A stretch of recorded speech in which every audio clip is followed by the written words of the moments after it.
Cho các bạn, trong bài học này thì chúng ta sẽ cùng làm quen nhanh với nhóm hiệu ứng filter. Trong bảng menu filter có thể là Distortion. Distortion là nhóm hiệu ứng chuyên dùng để bóp méo các hình ảnh của chúng ta. Để bóp méo một hình ảnh nào đó thì chúng ta có thể dùng cái lệnh transform. Các bạn có thể kích phải chuột và chúng ta sử dụng những cái lệnh bóp méo như là distort và paste swap. Chúng ta ôn lại những cái phần transform mà ta học ở các bài trước.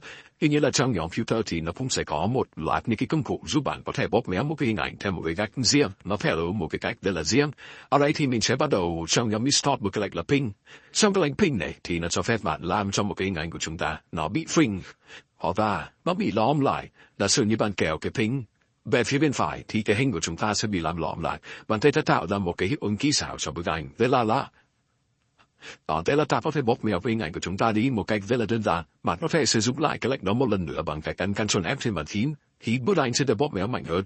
Với lại của cái ping đó thì chúng ta có thể làm phình nó ra. Các bạn làm di chuyển vào đó cho đến ping, chúng ta kéo thanh trượt sang phía bên này. Khi hình ảnh của chúng ta thay bị làm lõm thì nó sẽ bị làm phình ra, tạo ra những cái hình ảnh nó mốc mĩnh và hài hước bằng cái cách mà chúng ta bóp méo mà như vậy. Tiếp tục ở trong cái phần distort này thì các bạn có một cái lệnh là polar correlate. Polar correlate là cái bóp méo nhưng mà nó tạo sân 360 độ theo trục của hình quả địa cầu. Chính vì thế là bạn đã một số các kỹ thuật mà bạn tạo dựng về một ảnh sân 360 độ. Bạn có thể tham khảo thêm một cái lệnh trong Photoshop là polar coordinate ở đây.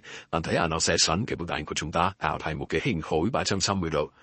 Xoay vòng tròn như thế này. Tuy nhiên là cái lệnh này thì thường là để xử lý một số các cái kỹ xảo hình ảnh giống như chúng ta nhìn thấy ở trên mạng thì nhiều người thích chơi ảnh cái kiểu chụp ảnh cái 360 độ như vậy. Còn đối với kỹ xảo hình ảnh để retort bức ảnh thì chúng ta cũng rất là ít dùng nó vào trong cái việc diễn giải hình ảnh. Tiếp tục bạn sẽ nhìn thấy một cái hiệu ứng trong nhóm Distort, nó có tên là Ripper. Ripper là cho phép bạn tạo ra cái hiệu ứng bóp méo nhưng mà trên từng vùng pixel một chứ không trên toàn bộ bức ảnh. Nó tạo ra cái sự bóp méo giống như là đang biến hình ảnh của bạn thành những cái sóng nước vân vân như thế này. Và tiếp tục thì chúng ta sẽ có một cái hiệu ứng nó tên là Sear. Dùng Sear thì sẽ số nghiêng bức ảnh của các bạn. Nó có thể tạo ra cái bóp méo theo cái hướng số nghiêng. Nó rất là dễ và các bạn nhìn thấy ta có thể thực hiện nó đến đây.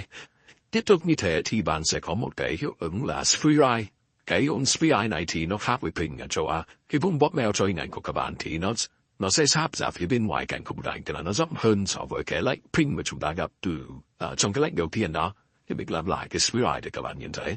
Mình sẽ bóp lớn nó lên, bây giờ nó sẽ phình ra phía bên này. Các bạn thấy là cái vùng mà nó sẽ ảnh hưởng đến bức ảnh nó rất là rộng so với cái lệnh ping lúc trước. Tương tự như thế thì đã có một cái lệnh là change. Change thì cho phép bạn hay là xoắn cái hình ảnh của các bạn. Đôi khi chúng ta sẽ không xoắn cả hình ảnh như thế này.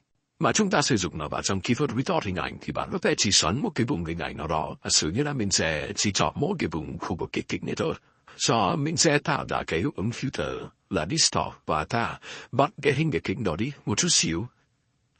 Còn đấy là kết quả đạt được là nó sẽ theo ý của chúng ta là trên từng vùng một tạo ra những cái bức tranh hay là những cái bức ảnh nó có tính hài hước hay là nó có tính châm biếm thì chúng ta có thể dùng các cái hiệu ứng đó.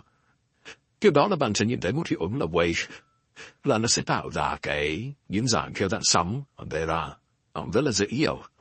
Hình của chúng ta nó sẽ tạo thành những cái sóng như này. Đôi khi chúng ta làm kỹ xảo trên các phần bài tập cắt ghép thì ta có thể dùng cái đó để tạo ra những cái sóng cho một cái hình ảnh là mặt nước hay là một cái hình ảnh con sông con suối gì đó.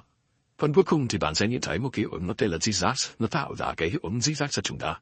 Như vậy là cái nhóm công cụ Distortion này nó bao gồm một loạt những cái công cụ cũng không khó lắm mà chúng ta cũng cần dùng nó để biến dạng một bức ảnh nào đó trong quá trình chúng ta có nhu cầu recall một bức ảnh.